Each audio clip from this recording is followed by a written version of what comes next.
मशहूर सन। जुगनी तो उन्होंने नाम सी कि पल्ले का पल्ला ना हो मत्थे फुल्ली जरूर होती है जुगनी।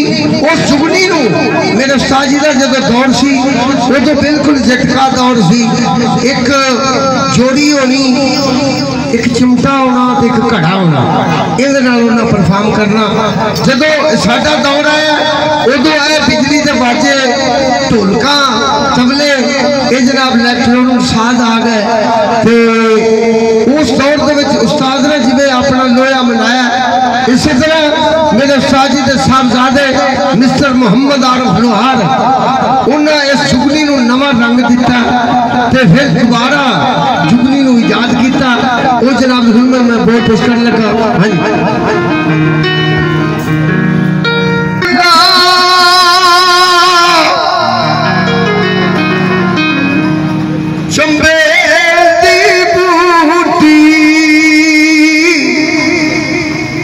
मेरे मुर्शिद मन विच लाई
है बाबा जोड़ी जावे ना जरा